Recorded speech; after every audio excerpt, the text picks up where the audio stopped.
here is the thorax opened, and you see I'm holding the heart. That's the pericardium.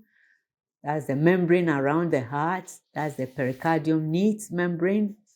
And I'm going to remove the membrane from the heart so that we can see the heart chambers well. So that's the pericardium being removed. Yes, removing the pericardium. Yes, so we can see the heart chambers well. That's neat.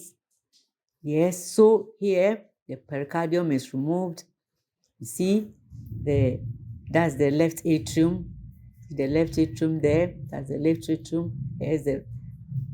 That's the left atrium there. Good. That's the ventricle. That's the ventricle. That's the left atrium again being shown. And then we have the right atrium at the side there. That you see, that's the right atrium there.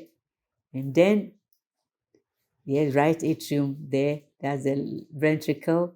And then the left atrium. So the pericardium removed, and you can see the heart chambers well. Good.